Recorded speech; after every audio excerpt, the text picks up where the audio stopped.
Capítulo 9. La plantación de iglesias en el contexto del catolicismo romano. Zoán Castro. Epílogo por Daniel Sánchez. Recibí mi título universitario en la histórica ciudad española de Santiago de Compostela, capital de la Comunidad Autónoma de Galicia. Allí es común cruzarse con miles de visitantes de todas partes del mundo. Vienen con el deseo de abrazar el monumento en el altar de la Catedral de Santiago que representa a Santiago el Mayor, discípulo de nuestro Señor Jesucristo. Las multitudes también tienen otras razones para visitar la ciudad. Una es el turismo. Se sienten atraídos por la historia y la rica cultura que envuelve cada calle y edificio. Pero para la mayoría de los visitantes, venir a la catedral, un monumento destacado del estilo románico, es la culminación de una intensa peregrinación que pretende ser una experiencia de cambio, algo que trasciende a los peregrinos. Para aquellos que vienen siguiendo las instrucciones de la Iglesia Católica, el objetivo de la peregrinación es efectuar el perdón de sus pecados. Incluso en 1980, cuando todavía no era evangélico, sino católico, todo eso me parecía bastante extraño. Me preguntaba si la Iglesia no tenía un mensaje de transformación, perdón y esperanza que no dependiera de los ritos y el esfuerzo humano. ¿Puede una peregrinación ganarse el favor de Dios? Mucha gente cree que sí. No solo eso, transmiten sus ritos y creencias a las generaciones venideras. Cientos de miles seguirán llegando a Santiago en busca de algo diferente a lo que están experimentando en su vida religiosa diaria normal. ¿Es la respuesta seguir las instrucciones rituales y los mandamientos que se generaron a lo largo de los altibajos de la historia de la Iglesia Católica? Introducción. Una comunidad de fe se basa, principalmente, en el carácter y la naturaleza de Dios.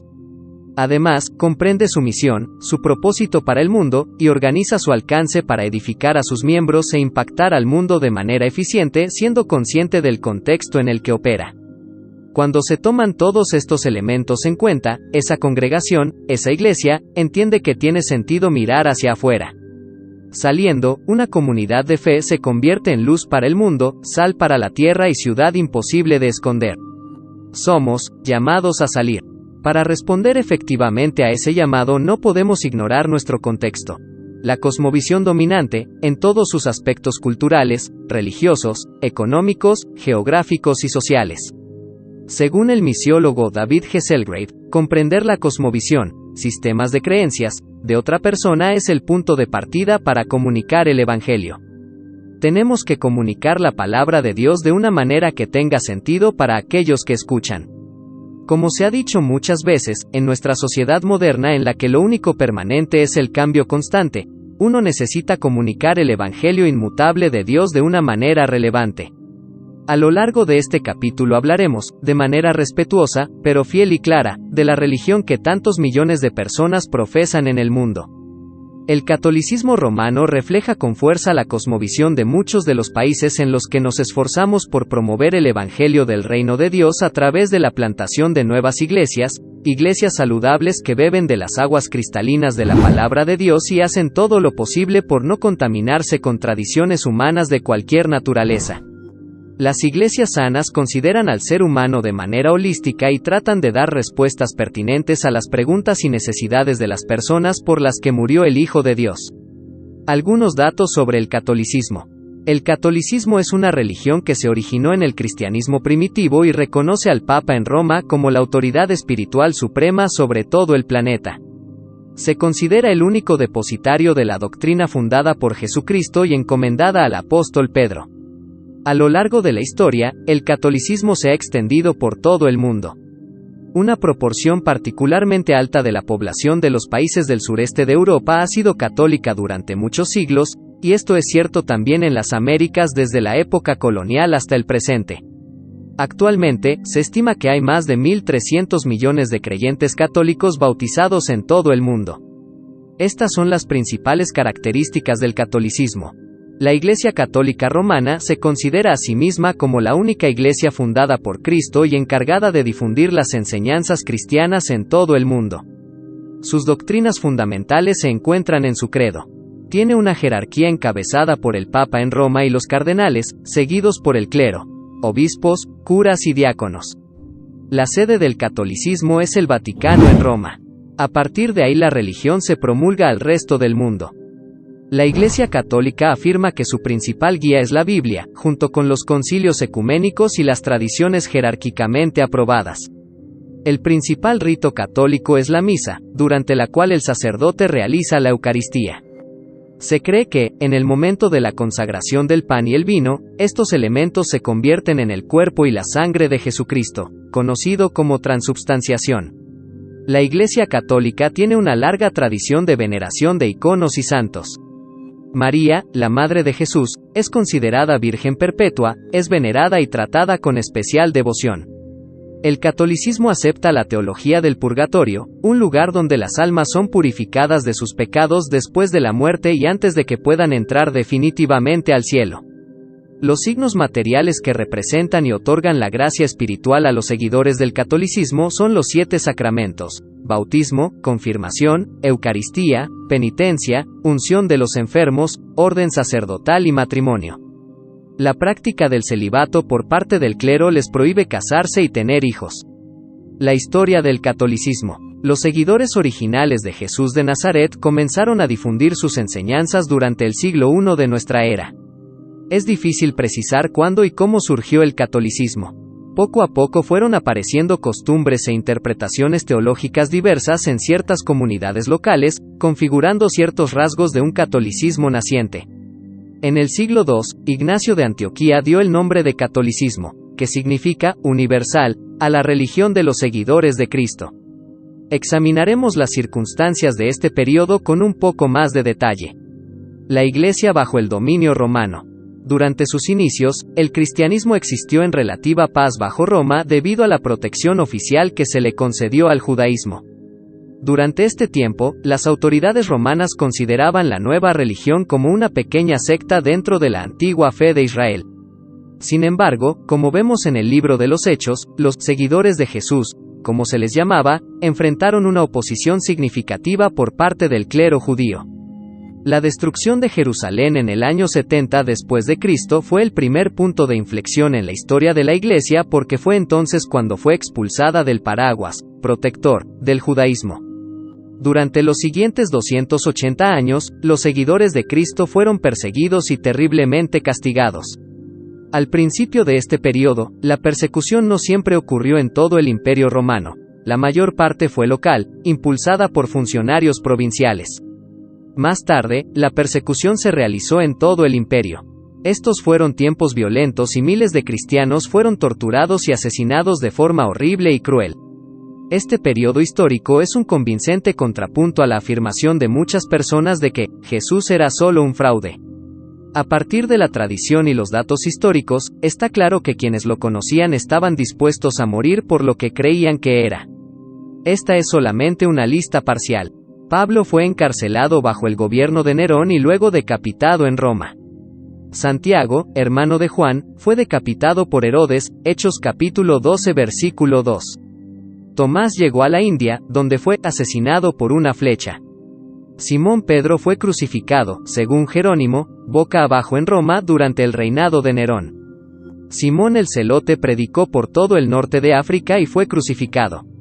Marcos fundó la iglesia en Egipto y fue quemado vivo. Bartolomé predicó en Armenia y, después de varias persecuciones, fue golpeado con palos, luego crucificado. Después de ser cortado, fue decapitado. Andrés evangelizó en Etiopía, fue crucificado. Mateo predicó en Egipto y Etiopía hasta que, por orden del rey, fue traspasado con una lanza. Felipe ministró en Cresía y fue crucificado y apedreado a muerte. Santiago, hermano de Jesús, fue asesinado a golpes por fariseos y saduceos. El apóstol Juan fue exiliado a la isla de Patmos. Murió de causas naturales. Si bien muchos de estos relatos podrían ser históricamente correctos, deben ser tratados con cierto escepticismo, ya que en el siglo II las iglesias en varias ciudades comenzaron a reivindicar orígenes apostólicos y querían señalar a un apóstol mártir como su fundador. Esto muestra el enfoque que muchos de los primeros cristianos dieron a las persecuciones y la reverencia que tenían hacia los que sufrían. En el año 303 después de Cristo, el emperador Diocleciano, junto con el tetrarca romano Galerio, desató lo que se conoce como la Gran Persecución, en un intento por restaurar la unidad del Estado. Diocleciano se sintió amenazado por lo que vio como el crecimiento incesante del cristianismo. Entre otras cosas, ordenó la quema de ejemplares de las Escrituras y la demolición de iglesias cristianas. También condenó a muerte a las autoridades eclesiásticas, excluyó a los cristianos de los cargos públicos y los privó de sus derechos civiles, y prohibió el culto a su Dios bajo pena de muerte. Estas medidas para eliminar el cristianismo resultaron ineficaces. Así que, en el año 311 después de Cristo, Galerio, motivado por la clemencia y la oportunidad política, publicó el Edicto de Tolerancia mediante el cual cesó la persecución anticristiana. Hizo que ser cristiano fuera legal y les dio a los cristianos la libertad de reunirse, tener sus celebraciones y construir templos. 2 años más tarde, Licinio y Constantino, los emperadores de las regiones oriental y occidental del Imperio Romano, respectivamente, se reunieron en Milán y establecieron que todos los súbditos, incluidos los explícitamente cristianos, estaban autorizados a seguir libremente la religión que prefirieran. Esto superó el decreto emitido por Galerio 2 años antes, que simplemente toleraba a los cristianos. Bajo el Edicto de Milán de Licinio y Constantino, los cristianos podían ascender en rango de posiciones en el Imperio Romano. De hecho, uno de los emperadores terminó por hacerse cristiano y le dio a la Iglesia muchas donaciones que se convertirían en la base del poder temporal que la Iglesia tendría a través de los años. Su madre, que se cuenta entre los santos como Santa Elena, sería una de las personas que ejercería su influencia para que, al cabo de unos años, la religión perseguida acabe siendo la única opción religiosa que los emperadores daban a sus súbditos. En el 380 después de Cristo, los 3 emperadores romanos reinantes emitieron el Edicto de Tesalónica, también conocido como Cunctos Populos, que declaraba que la Iglesia católica era la única religión que podía seguirse en los dominios del Imperio Romano. En 3 siglos el catolicismo había pasado de ser una religión prohibida a ser la única apoyada por el propio gobierno, hasta el punto de que se prohibieron todas las demás religiones.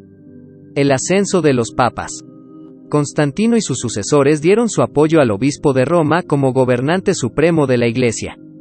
Por supuesto, era mejor para la unidad del Imperio Romano que el gobierno y la sede de la religión estuvieran concentrados en el mismo lugar. Aunque dentro de la Iglesia muchos otros obispos se resistieron a la idea de un obispo romano supremo, por el poder y la influencia de los emperadores romanos, el obispo romano finalmente ascendió a la supremacía, lo que ahora se denomina papa. El objetivo principal de esta serie de eventos era unificar el Imperio Romano a través de la religión. El resultado, que las autoridades romanas no esperaban, fue que el catolicismo comenzó a expandirse rápidamente. Bajo la protección del emperador, la Iglesia pasó a posiciones de autoridad, llevando la fe a las masas. Era la época de los grandes concilios. Algunos cristianos que se sentían incómodos con las cortes y los palacios se retiraron a los desiertos, buscando nuevamente la autenticidad del servicio. Se comenzó a formar el movimiento monástico. Sin embargo, la mayoría de los cristianos entendieron que el favor de Dios estaba en la unión de la Iglesia y el Estado romano en Occidente. En Oriente, este matrimonio vivió durante 1000 años más, hasta 1453, cuando los musulmanes turcos invadieron y acabaron con el Imperio bizantino. Pero las cosas procedieron de manera diferente en la parte occidental del imperio. A finales del siglo V, después de que los hunos y otras hordas bárbaras conquistaran esa región del imperio, el Papa se presentó como el constructor de la Iglesia medieval sobre los cimientos de la pasada gloria de Roma. La Iglesia romana movilizó a los monjes benedictinos como misioneros y embajadores en Alemania y otros lugares. Con la ayuda de los príncipes cristianos, poco a poco continuaron pacificando y bautizando a los pueblos de las naciones del continente europeo. Sin embargo, el bautismo en masa equivalía a bautizar paganos. Pronto se notó la corrupción que, con el tiempo, suscitó un clamor de renovación espiritual. Las órdenes monásticas como los benedictinos de la abadía de Cluny, en Francia, aprovecharon esta reforma y finalmente llegó incluso al Papa.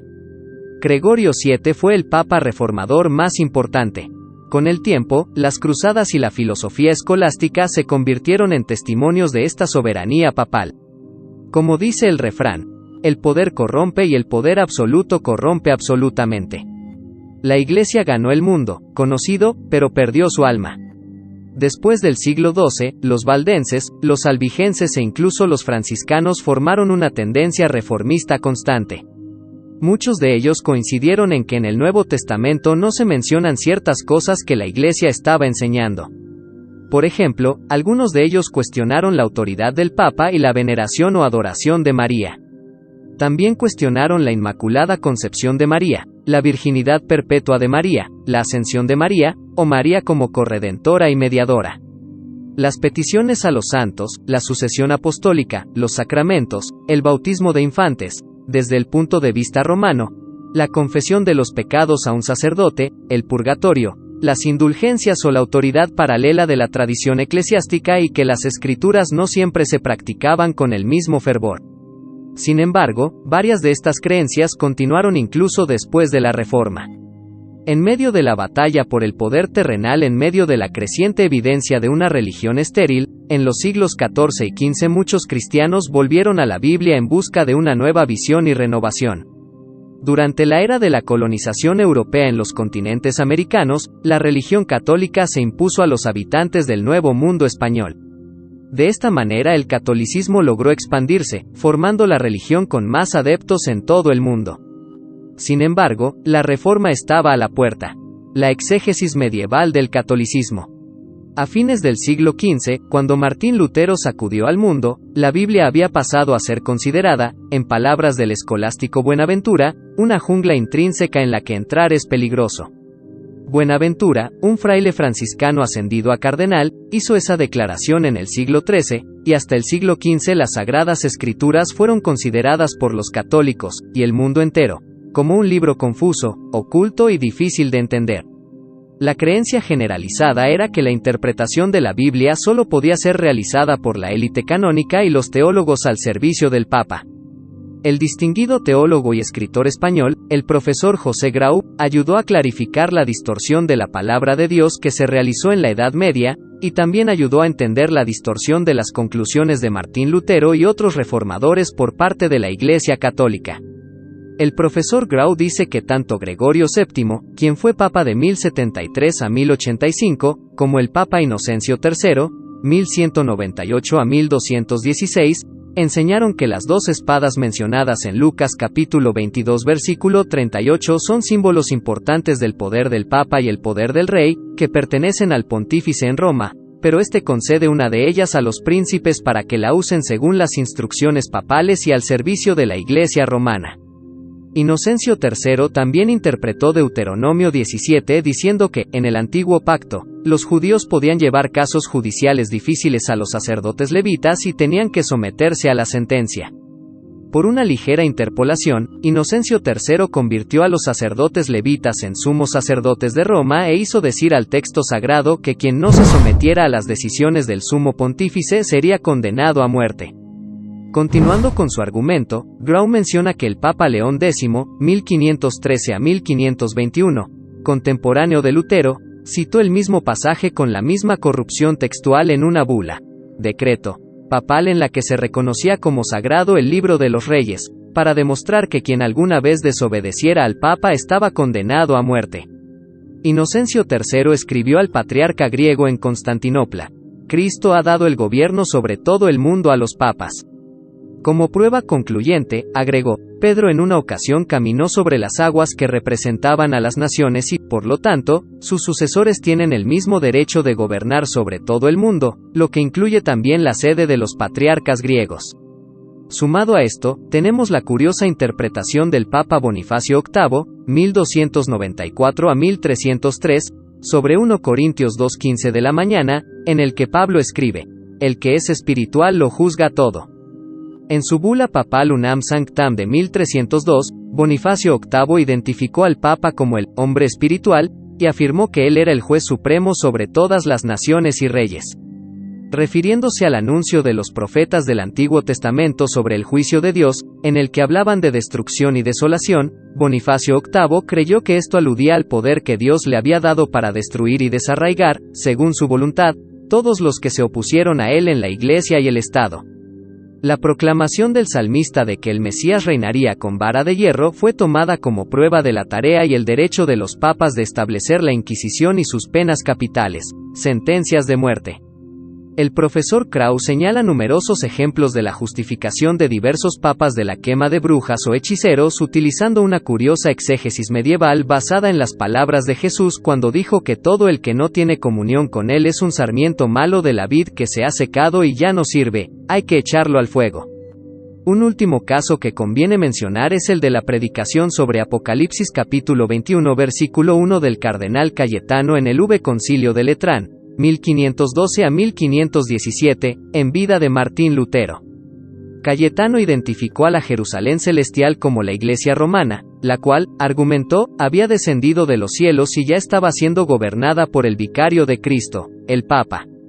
El mismo pensamiento fue repetido por otros oradores en el mismo concilio. En su sexta sesión, el obispo de Modrusium calificó a la Iglesia romana como la esposa de Cristo, y añadió: no llores, hija de Sión, porque ha llegado el león de la tribu de Judá, ha llegado la raíz de David. He aquí, Dios ha levantado un Salvador que os librará de vuestras manos desoladas. Oh, muy bendito León, Papa León X, tenemos confianza. La Escritura es su propia intérprete, y no necesita una autoridad superior a ella, que tú serás nuestro Salvador. Estos son solo algunos ejemplos de cómo se interpretaban las Escrituras en la Iglesia católica medieval. ¿Sobre qué base hermenéutica se podría hacer que el texto sagrado sirviera a estos propósitos? En muchos casos no hubo la menor preocupación exegética, y ni siquiera se intentó justificar hermenéuticamente las fantásticas deducciones a las que se llegaba. Grau comenta que, sin embargo, detrás de esta práctica había una cierta manera de utilizar el texto bíblico. Un autor medieval que resumió las enseñanzas católicas sobre los significados de la Escritura propuso que podemos encontrar 4 significados en ella: el sentido literal, el sentido alegórico, el sentido moral y el sentido anagógico. El Catecismo de la Iglesia Católica también ha incluido esta enseñanza. Lo que se entiende por sentido literal no necesita explicación. El sentido alegórico se refiere a un pasaje, cualquiera sea su contenido, que da alguna enseñanza sobre la Iglesia, su adoración y su gobierno.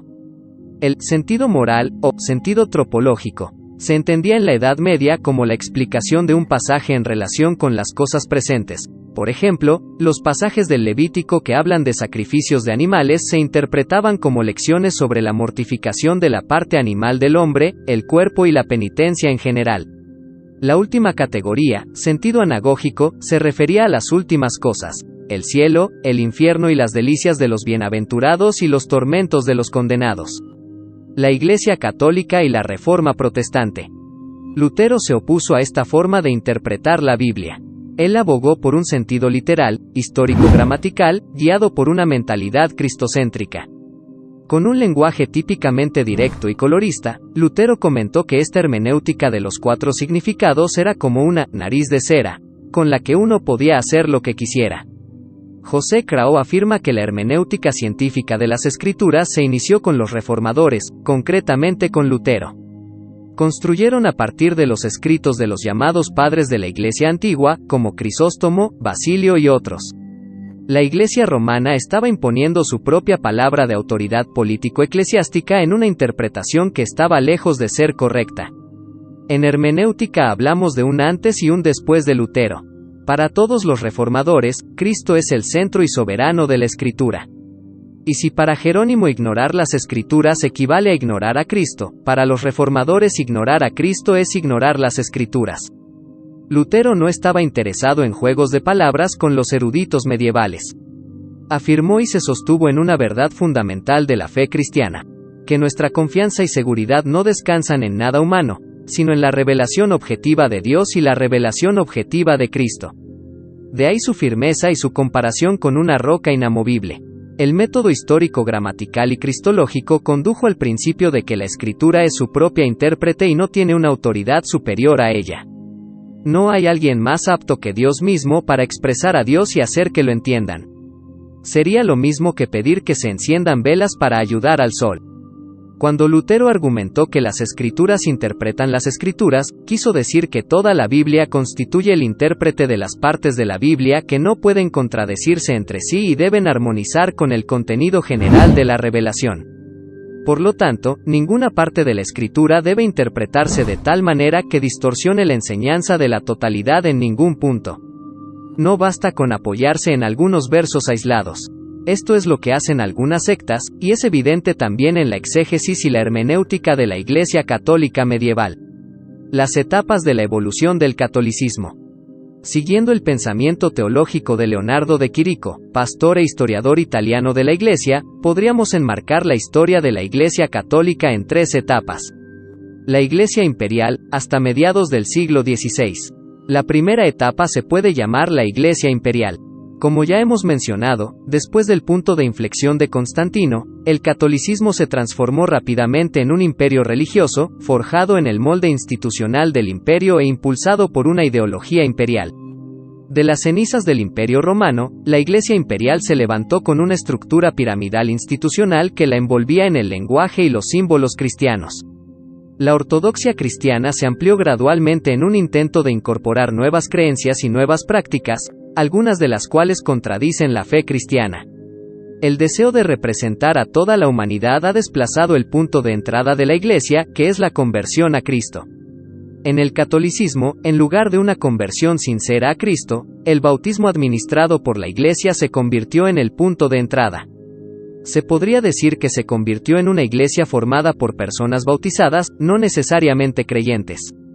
Aquí, de hecho, la revelación bíblica se ha relativizado debido al papel cada vez mayor de la tradición en la Iglesia católica. La gracia de Dios se ha transformado en propiedad de una institución religiosa que pretende administrarla y dispensarla a través de su sistema sacramental. En esta era, todos los movimientos de renovación bíblicos fueron combatidos o asimilados a través de una política de domesticación de la ideología imperial. Los intentos de diferentes formas de espiritualidad se minimizaron de tal manera que no fueran una amenaza y estuvieran sin vida, por lo tanto, se mantuvo el status quo. Catolicismo de oposición, finales del siglo XVI hasta mediados del siglo XX. La segunda etapa sería el catolicismo de oposición. Esto corresponde al período de la Contrarreforma, que se extendió entre 2 eventos centrales. El Concilio de Trento, 1545 a 1563, y el Concilio Vaticano I, 1869 a 1870. Este largo arco de la historia de la Iglesia Católica Romana se caracterizó por una tendencia doctrinal opositora, frente a la Reforma protestante, pero también interesada en afirmar su centralidad y superioridad. Fue como un alter Christus. Expresó la doctrina de las 2 fuentes de la revelación, la Escritura y la tradición. En esta era, solidificó su afirmación de que su estructura imperial es la voluntad divina de Dios. Frente a la Reforma protestante que invitaba a la Iglesia católica a redescubrir el Evangelio de la gracia de Dios, Roma reforzó un sistema sacramental que hacía de la Iglesia mediadora de la gracia divina.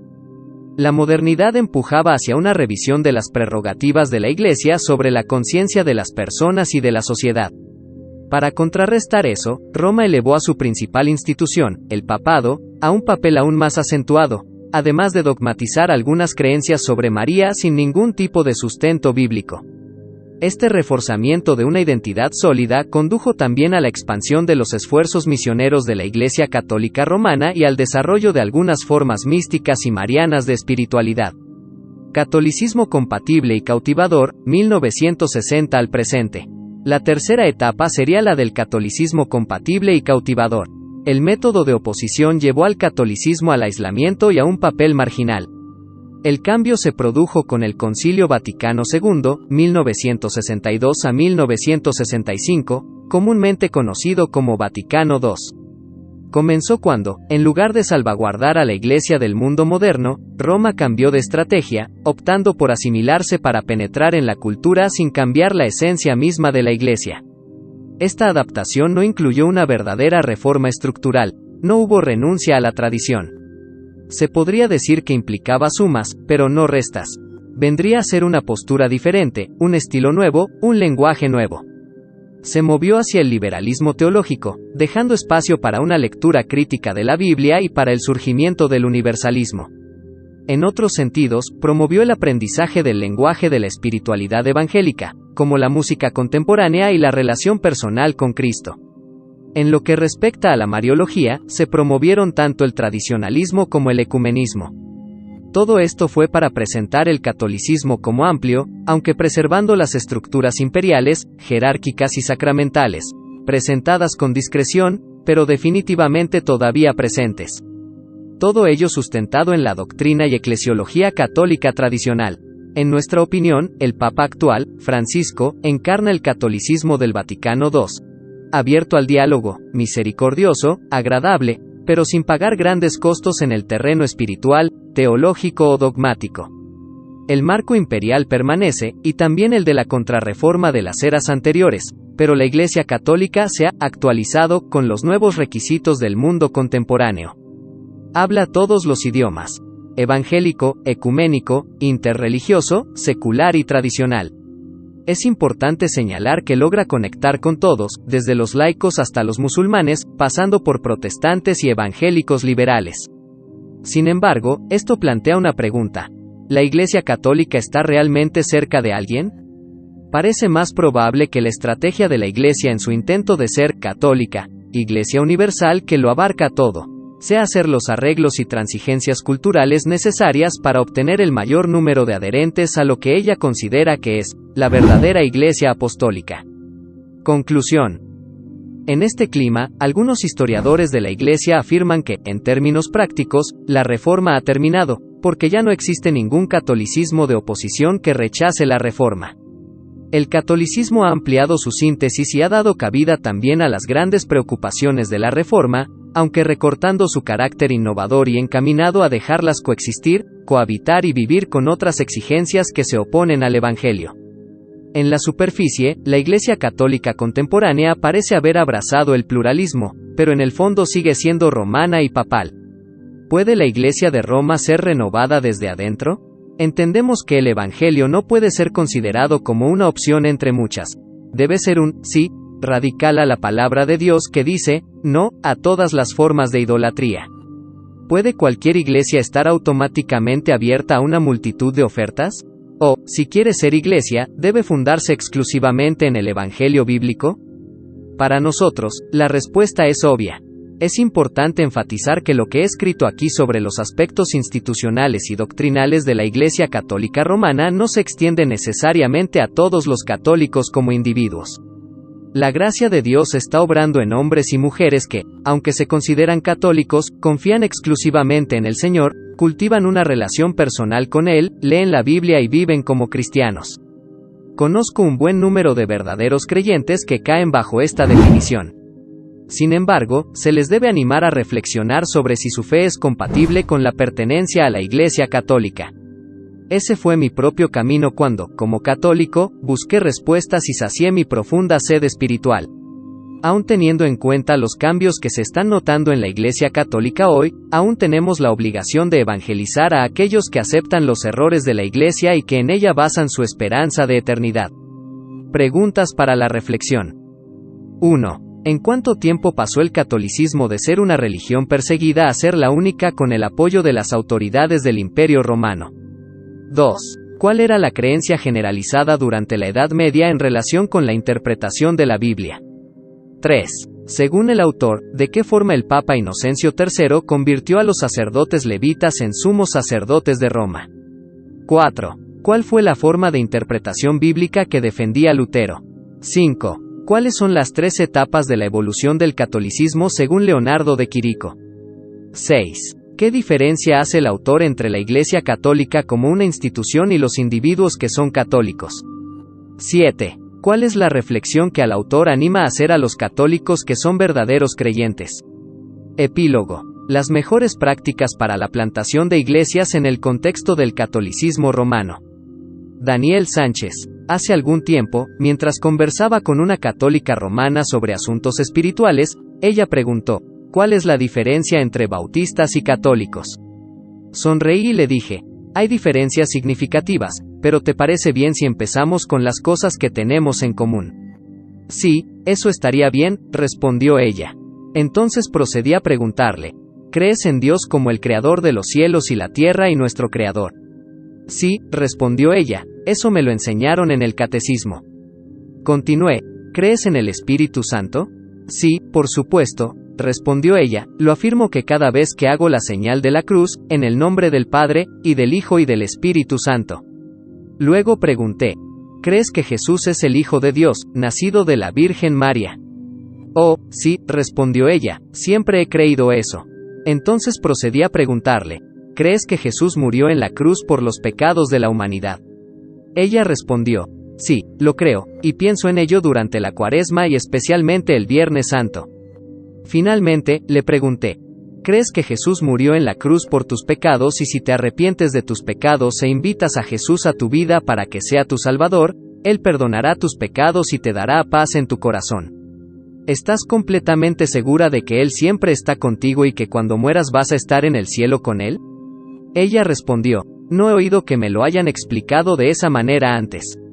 Esto es nuevo para mí. ¿Estarías dispuesto a darme algo de tiempo para pensar en ello? Luego agregó, ¿estarías dispuesto a venir a mi casa la semana que viene para que podamos hablar un poco más? Respondí, sí, estaré feliz de hacerlo. Entonces le pregunté, ¿podrías traerme tu Biblia para sugerirte algo que tal vez quieras leer esta semana? Cuando la trajo, abrí en el Evangelio de Juan, puse un marcador allí y dije, lee esta porción de la palabra de Dios que trata sobre la vida y el ministerio de Jesús, y mientras lo haces, pídele a Dios que te ayude a entenderla. Ella me prometió que lo haría. Luego le pregunté si estaría bien si oraba por ella, a lo que accedió amablemente. Empecé con el Padre Nuestro, que ella repitió conmigo. Luego le pedí al Señor que la bendijera con su presencia mientras buscaba acercarse a Él. A la semana siguiente, cuando llegué a su casa, me tomó de la mano y me dijo, he invitado a Jesús a mi vida y realmente siento paz en mi corazón. Cuando he reflexionado sobre esto, he llegado a la conclusión de que hubo varias cosas que hice que permitieron que esta mujer fuera muy receptiva. En primer lugar, fue muy útil comenzar nuestra conversación con lo que teníamos en común. Habría tiempo más tarde para que habláramos de nuestras diferencias, pero lo importante era llevarla a una experiencia con Jesucristo. Cuando el carcelero de Filipos preguntó a Pablo y Silas, ¿qué debo hacer para ser salvo?, su respuesta fue, cree en el Señor Jesucristo, y serás salvo. Hechos capítulo 16 versículo 30 al 31. Ellos no buscaron enderezar al carcelero en cada creencia errónea que él podría tener. Habría tiempo para eso en el proceso de discipulado. El enfoque principal debe ser guiar a las personas a Cristo. En segundo lugar, me resultó útil pasar de lo que esta persona ya sabía a lo que necesitaba saber. Algunas personas cometen el error de tratar de probar que los católicos están equivocados en todo lo que creen. Esto los ofende y los aliena. Cuando Pablo habló a los judíos en la sinagoga de Antioquía de Pisidia, comenzó hablando de sus patriarcas y sus profetas, y luego presentó a Jesús como el cumplimiento de sus profecías. Hechos capítulo 13 versículo 16 al 41. Esta mujer con la que compartí el Evangelio sabía todo acerca de la muerte de Jesús en la cruz, pero no sabía lo que esto significaba para ella personalmente. Muchos católicos saben bastante acerca de las enseñanzas de su iglesia, pero no están familiarizados con lo que la Biblia enseña acerca de su salvación personal. En tercer lugar, fue útil que yo fuera paciente y estuviera dispuesto a darle tiempo para reflexionar sobre las cosas que había compartido con ella. Algunas de las enseñanzas de la Biblia son totalmente nuevas para algunos católicos, como sucedió con esta mujer. Se necesita tiempo y oración para que ellos las entiendan completamente. Si bien queremos que reciban a Cristo lo antes posible, presionarlos solo puede hacer que algunos de ellos se resistan o se retiren. En cuarto lugar, en mi conversación con ella me propuse concentrarme en lo que dice la Biblia, no en mis opiniones. De esta manera, mientras respondía a sus preguntas, ella sabría que estos no eran mis puntos de vista u opiniones, sino la palabra de Dios.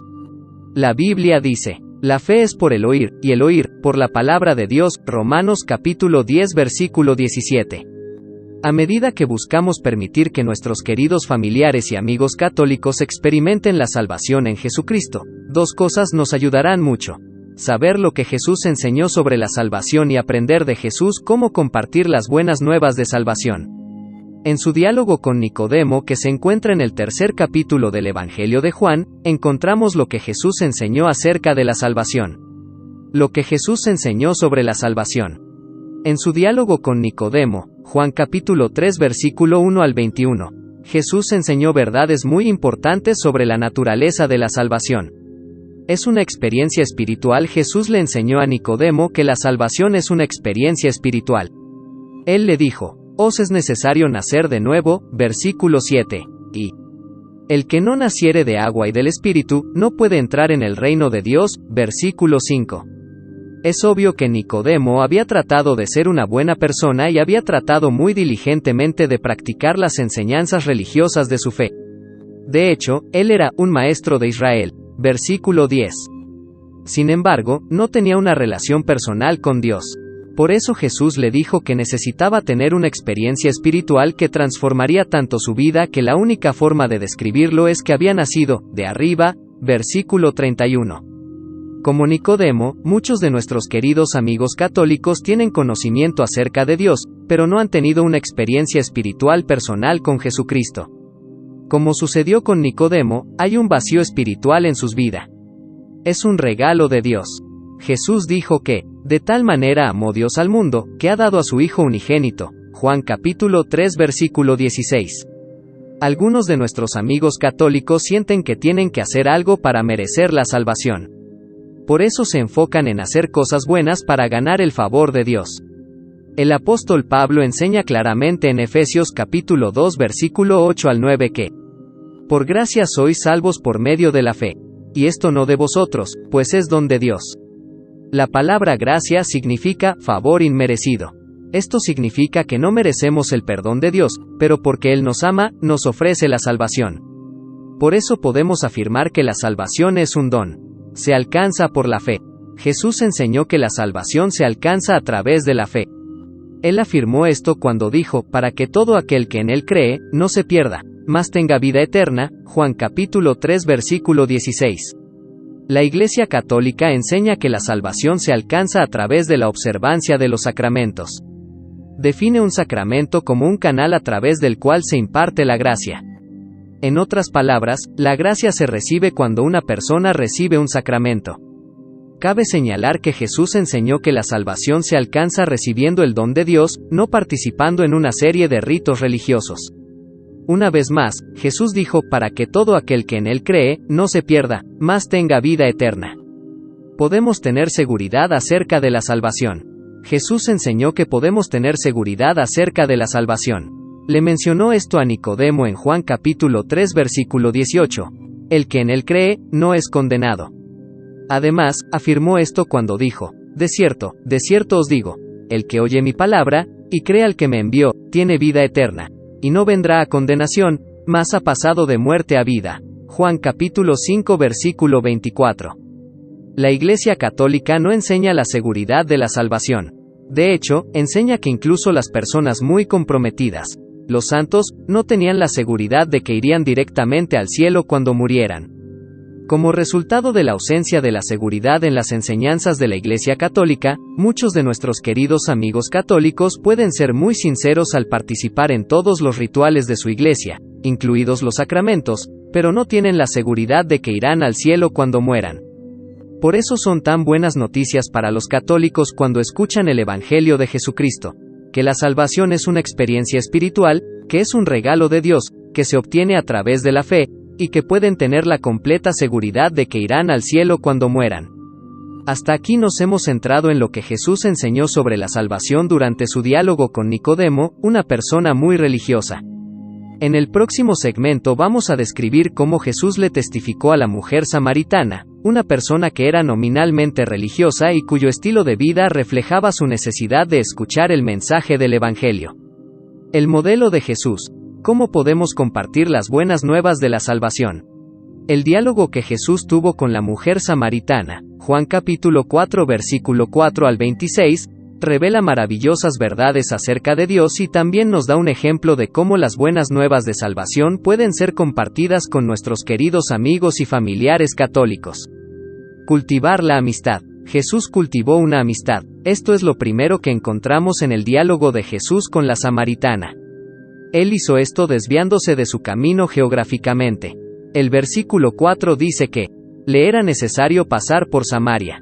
La frase griega que se traduce como le era necesario, esedei, y transmite un sentido de compromiso que quizás se traduzca mejor como le correspondía. Como explica Juan en el versículo 9, judíos y samaritanos no se tratan entre sí. La mayoría de los judíos circunvalaban Samaria para evitar el contacto con los samaritanos. El ejemplo de Jesús nos desafía a salirnos de nuestro camino geográficamente para cultivar amistades con aquellos que no tienen una relación personal con Jesucristo. ¿Con qué frecuencia seguimos nuestros patrones de tráfico establecidos desde el hogar al trabajo, a la iglesia, a los lugares de negocios, a la comunión con los miembros de la iglesia, pero nunca nos desviamos de nuestro camino para encontrarnos con personas que necesitan escuchar el mensaje del Evangelio? Jesús también cultivó una amistad al salir de su camino socialmente. No era costumbre que un judío hablará con un samaritano y que un rabino hablará públicamente con una mujer. Por eso la mujer samaritana se sobresaltó y dijo: ¿Cómo tú, siendo judío, me pides a mí de beber, que soy mujer samaritana? Versículo 9. La respuesta se encuentra en lo que Jesús dijo acerca de Zaqueo. El Hijo del Hombre vino a buscar y a salvar lo que se había perdido. Lucas capítulo 19 versículo 10. Jesús estaba dispuesto a hacer todo lo posible geográfica y socialmente para compartir el mensaje de salvación con los samaritanos. Cultivar una amistad es absolutamente esencial para testificar a las personas de origen católico. Es esencial que desarrollemos una relación de confianza para que sepan que tenemos en mente el mayor beneficio para ellos cuando buscamos llevarlos a una experiencia de salvación en Jesucristo. Déjeme preguntarle, ¿cuándo fue la última vez que invitó a una persona católica a su casa a comer, a un evento deportivo o artístico? A menudo, cuando se establecen amistades, las personas se sienten libres para hablar de asuntos espirituales. El consejo aquí, entonces, es cultivar amistades genuinas con personas que necesitan escuchar acerca del Señor. Crear interés. Jesús creó un interés al pasar de una necesidad física a una necesidad espiritual. La mujer samaritana vino a sacar agua física, entonces Jesús comenzó la conversación pidiéndole de beber. Sin embargo, a medida que avanzaba la conversación, Jesús pasó de hablar del agua física al agua espiritual. Él le ofreció agua viva, Juan capítulo 4 versículo 10 al 14. Esta era agua espiritual para la sed de su alma. Al leer esto, es posible que se pregunte, ¿cómo puedo hacer que la gente se interese en las cosas espirituales? De la conversación de Jesús con la mujer samaritana aprendemos que es útil comenzar donde están las personas. Preste atención a sus necesidades, sus luchas y sus preocupaciones sobre el futuro. A menudo ayuda a empezar básicamente escuchándolos.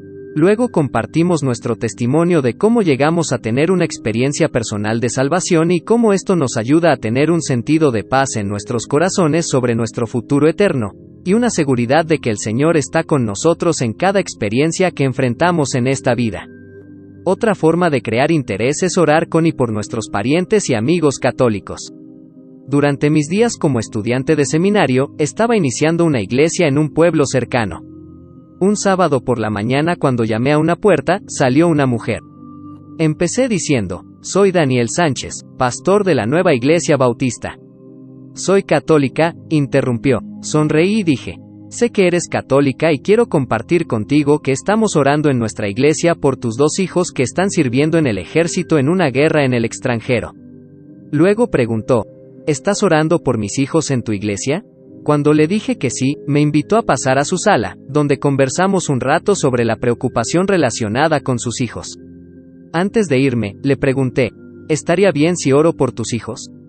Ella accedió de inmediato. Empecé con el Padre Nuestro y ella lo repetía conmigo.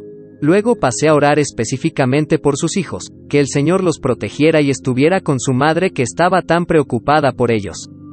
Cuando terminé, había lágrimas en sus ojos. Ella dijo: ¡qué hermosa oración! ¿Me la escribirías? Quería enviar la oración a sus hijos. Adivine quién estuvo en la iglesia con nosotros el domingo. La mayoría de los católicos están abiertos a que los ministremos y oremos por ellos. Muchos nunca han tenido la experiencia de que alguien mencione su nombre y su necesidad a Dios en oración. Estas son formas en las que podemos crear un interés en el mensaje de salvación. Concentrarse en la salvación. Jesús se concentró en la salvación. En su conversación con la mujer samaritana, Jesús no se enfocó en la religión, sino en la relación.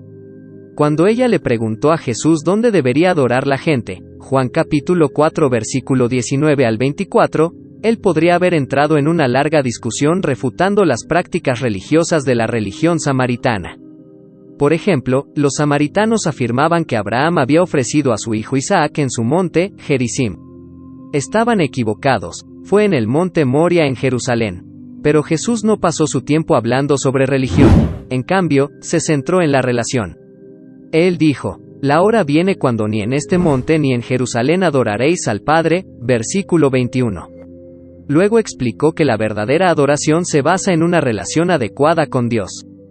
Dijo: Dios es espíritu, y los que le adoran, en espíritu y en verdad es necesario que adoren, versículo 24. Uno de los peores errores que la gente puede cometer al testificar a los católicos es entrar en discusiones sobre religión. Algunos se enfocan en tratar de probar que los católicos están equivocados. Si bien es cierto que en el proceso de discipulado debemos centrarnos en lo que dice la Biblia sobre algunas enseñanzas y prácticas católicas, en la etapa de evangelización debemos centrarnos en la relación. Tengamos en cuenta que cuando el carcelero de Filipos preguntó a Pablo y Silas: ¿qué debo hacer para ser salvo?, no entraron en una larga discusión sobre las creencias y tradiciones religiosas del carcelero. En cambio, dijeron: cree en el Señor Jesucristo, y serás salvo. Hechos capítulo 16 versículo 31.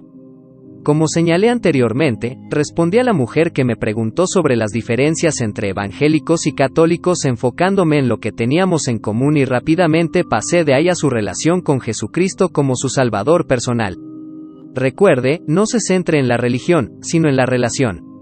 Comunicarse con paciencia. Al leer todo el diálogo que Jesús tuvo con la mujer samaritana, queda claro que Jesús se comunicó con paciencia. En Juan capítulo 4 versículo 15 es evidente que en ese momento todavía no comprendía el mensaje que Jesús le estaba comunicando.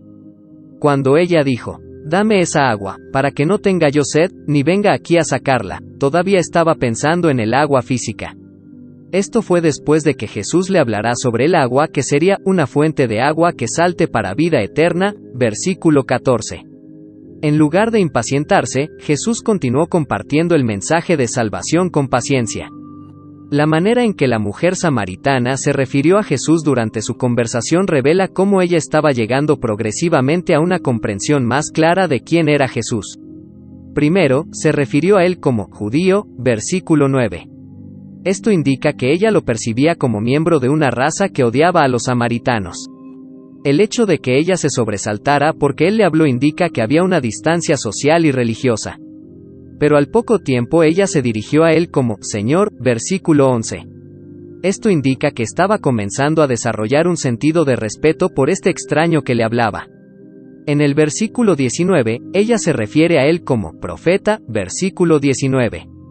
Ella comenzaba a verlo como un mensajero de Dios y se sentía en libertad de hacerle preguntas sobre cómo adorar a Dios. Finalmente, se refirió a él como el Cristo, versículo 29. La manera amorosa y paciente de Jesús le permitió progresar en su comprensión de quién es realmente Jesús. Conclusión. Uno de los desafíos que enfrentamos al compartir las buenas nuevas de salvación con nuestros queridos parientes y amigos es que muchos de ellos no saben quién es Jesús realmente. Algunos piensan en Jesús como un bebé en los brazos de María. Otros piensan en Jesús como un maestro respetado.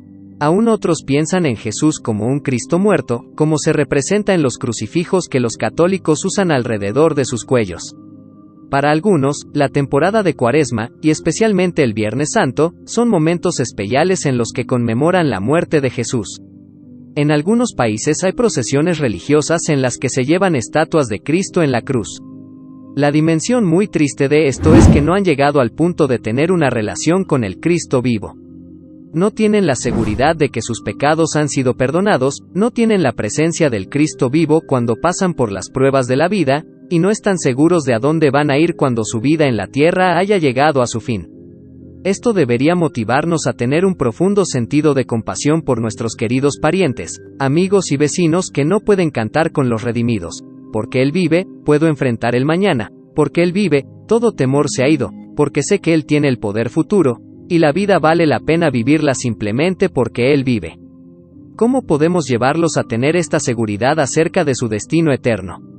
En primer lugar, tenga un concepto claro de lo que Jesús enseñó acerca de la naturaleza de la salvación. Enseñó que la salvación es una experiencia espiritual, que la salvación es un don de Dios, que la salvación se obtiene por medio de la fe y que podemos tener la seguridad de nuestra salvación. En segundo lugar, siga el ejemplo de Jesús. Cultiva una amistad, crea un interés, concéntrate en la salvación y comunícate con paciencia.